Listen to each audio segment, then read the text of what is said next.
11টা-12টার দিকে শুনতে পাই ঢাকাতে গন্ডগোল সরকারিভাবে একটা সমস্যা হয়েছে।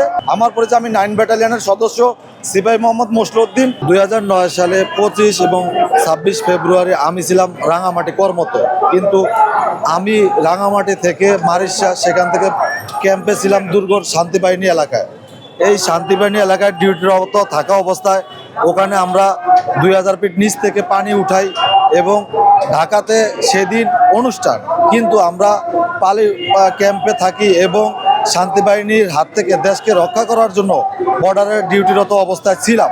এমতো অবস্থায় আমরা পানি উঠানোর পরে 11টা-12টার দিকে শুনতে পাই ঢাকাতে গন্ডগোল সরকারিভাবে একটা সমস্যা হয়েছে।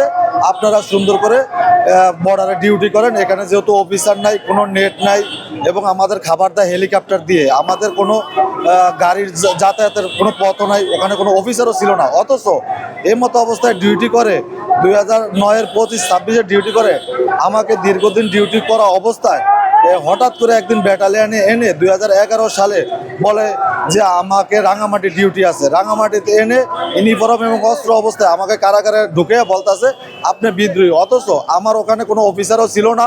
আমি শান্তিবাহিনীর ডিউটিরত অবস্থায় থাকা অবস্থাও আমি রাঙামাটি থেকে দুর্গম পাহাড়ে ছিলাম, শান্তিবাহিনীর ডিউটি করছে, যা দেশের সাধারণ মানুষের বর্ডার সিকিউরিটি ডিসি। ওই ডিউটিরত থাকা অবস্থায় সারা বাংলাদেশ থেকে গণহারে 18,526 জন 20 জন যাই বলেন, এই গণহারে বিশেষ আদালতের মাধ্যমে আমাদেরকে দোষী সাব্যস্ত করছে। অথচ আমি এখনো বুঝে উঠতে পারতেছি না যে আমার দোষ কি। আমি তো শান্তিবাহিনী ডিউটি করছি, দেশের মানুষকে রক্ষা করছি, যেখানে কোনো গাড়ির পথ নাই, নেটওয়ার্ক নাই, মোবাইল নাই, অফিসার নাই, পানি উঠাই 2000 ফিট নিচ থেকে, আমার খাবার দেয় সরকার হেলিকপ্টার দেয়া।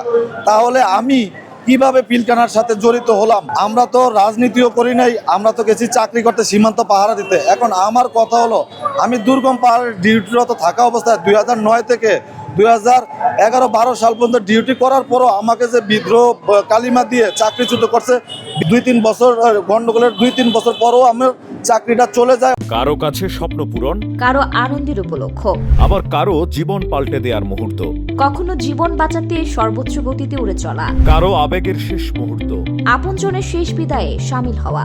এমন সব ইচ্ছে পূরণে সর্বনিম্ন ভাড়ায় দ্রুতগতির বাহন প্রবাসী হেলিকপ্টার। আপনার প্রয়োজনে যোগাযোগ করুন আমাদের হটলাইনে।